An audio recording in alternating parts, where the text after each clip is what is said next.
PT Sri Rejeki Isman Tbk atau Sritex, sebuah nama besar dalam industri tekstil Indonesia, secara resmi menghentikan seluruh kegiatan operasionalnya pada 1 Maret 2025.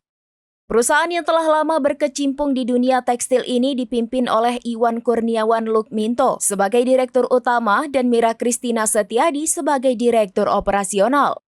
Iwan Kurniawan Lukminto yang hadir di Surakarta, Jawa Tengah pada 22 Januari 1983 adalah sosok di balik kepemimpinan Sritex.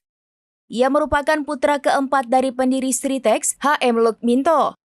Dengan latar belakang pendidikan dari universitas terkemuka seperti Johnson & Wales University, Northeastern University, dan Boston University, Iwan memiliki pengalaman lebih dari 20 tahun di industri tekstil.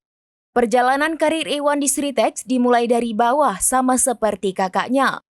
Ia pernah menjabat sebagai Direktur Divisi Garment sebelum akhirnya menduduki posisi Wakil Direktur Utama pada tahun 2014 hingga tahun 2023. Pada tahun 2023, ia dipercaya untuk memegang tampuk kepemimpinan sebagai Direktur Utama. Sritex mulai mengalami kesulitan keuangan sejak tahun 2021. Saham perusahaan sempat dihentikan sementara pada Mei 2021 karena keterlambatan pembayaran bunga dan pokok obligasi jangka menengah. Total kewajiban perusahaan terus membengkak mencapai sekitar 24,3 triliun rupiah pada September 2023. Kondisi keuangan Sritex semakin terpuruk akibat persaingan pasar global yang ketat, dampak pandemi COVID-19 yang mengganggu rantai pasokan dan menurunkan permintaan, serta situasi geopolitik seperti perang Rusia-Ukraina yang berdampak pada penurunan ekspor produk tekstil ke Eropa dan Amerika Serikat.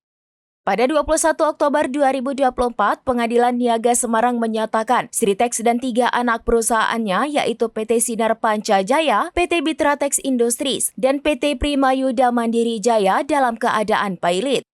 Keputusan ini kemudian dikuatkan oleh Mahkamah Agung pada 18 Desember 2024. Download Tribun X sekarang, menghadirkan lokal menjadi Indonesia.